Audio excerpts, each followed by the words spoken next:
What's up, my savvy geeks?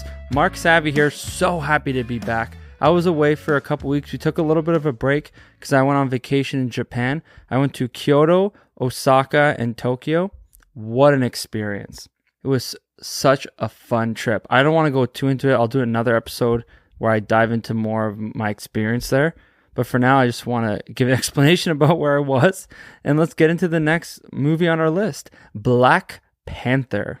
For me, what stood out the most about Black Panther was its world building. The way they established Wakanda, the way they established the history of vibranium and what the Black Panther has meant to their society over the centuries was just so sick. And I think the music also played a big part in immersing us into this world. For those of you who don't remember, Kendrick Lamar produced the soundtrack for the Black Panther, and he did an excellent job. It was just an incredible list of tracks that were specifically designed for this film and specifically designed to kind of aid in that world building that I mentioned. I always said Guardians of the Galaxy was my favorite soundtrack in the MCU, but those were all popular classic rock songs that I just loved. This has to be the best soundtrack in the MCU because it was specifically created and cultivated and designed for this film and the world building of Wakanda. So that it makes it especially special. That's not a tongue twister. On top of the music, it was the costumes, the way they presented Wakanda, the way they portrayed respect in their culture and that whole history. It was just so cool. It was so powerful too. Wow. I always wondered, should they have recasted Chadwick Boseman? I don't know what the right answer is. As a fan, I want to say I wish they recasted Chadwick Boseman because I think the T'Challa is a really cool character and I would have liked to see him continue. However, I acknowledge that it's not my place to say what the right thing is to do here because it's more than a movie to a lot of people. And their decision was to not recast him. And I don't think that was the decision of Kevin Feige or the Marvel heads. I think it was more the decision of Ryan Coogler and speaking with the family. They wanted to honor Chadwick. They wanted to give him a funeral and a send-off in the next film, which I totally respect. It's cool. If you ask me, though, I wish, if you weren't going to recast him, I honestly wish Killmonger didn't die. I wish he had a redemption arc and he took on the mantle and honored his people. Like maybe he was in prison and then he broke out and went through this whole redemption arc. I don't know. But in the comics, I'm pretty sure he has a redemption arc and he actually becomes the Black Panther and a good one. So there was a path to that, but I guess they decided to keep him dead. But if we're talking about highlights of this film, and aside from the culture that I mentioned, Killmonger is top level villain. He was so badass. Like, oh man, dude, I want to swear more, but I'm trying to keep this PG. He killed it. No pun intended, Killmonger. When he like took off the shirt and you saw all those marks on him from all the people he killed, that was so epic.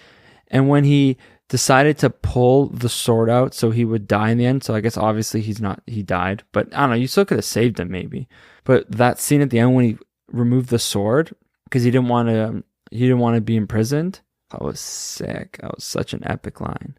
Craw, who is portrayed by Andy Serkis. For those of you who don't know, Andy Serkis is, I would argue, most well known for playing Gollum, but he also did the Planet of the Apes Caesar. So he's done a lot of like really famous characters that you never saw his face because he wore the motion suit.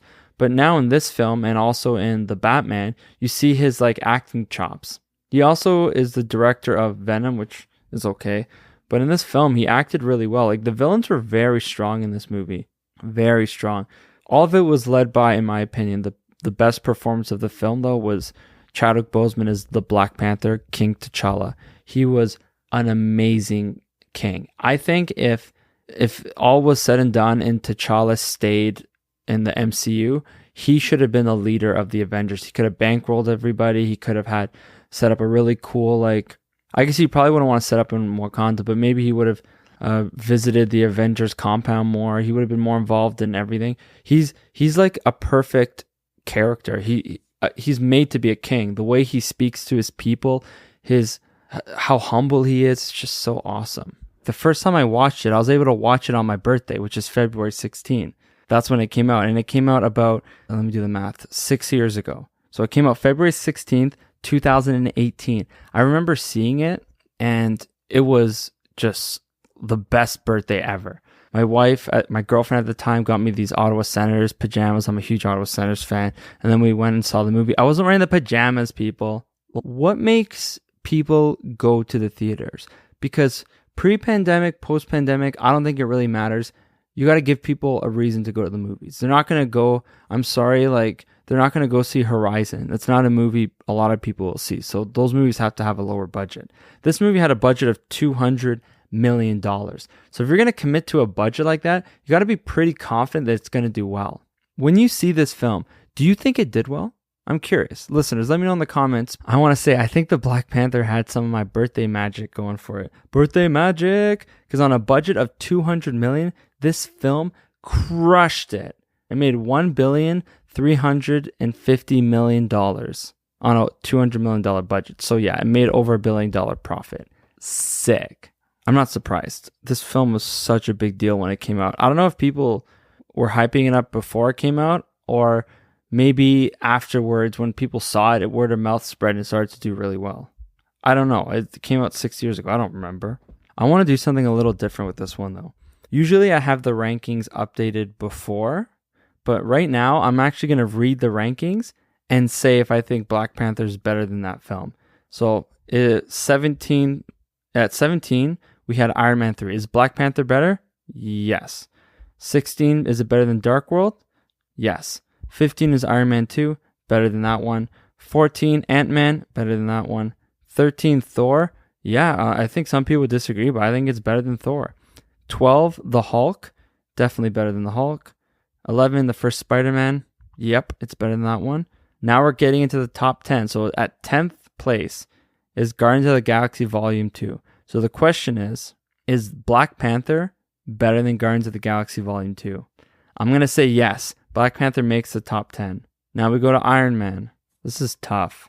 I really loved Iron Man. I'm going to say Black Panther stays at number 10, does not pass Iron Man.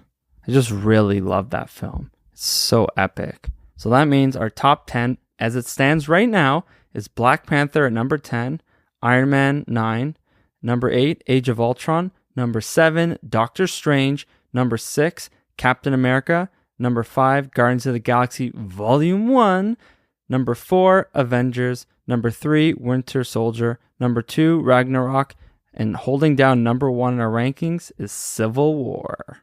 We are almost at the end of Phase 3, which has proven to be the best phase in the MCU. I am looking up at the upcoming phases, and yeah, it's definitely going to be the best phase so far, at least. Up next, though, is a movie that might hit number 1 next. I love Infinity War. Oh, I just gave away the title. Avengers Infinity War is coming up next week in our MCU rewatch. Oh, what a phase. I'm your host, Mark Savvy. So happy to be back. Thank you for listening. Tune in next week.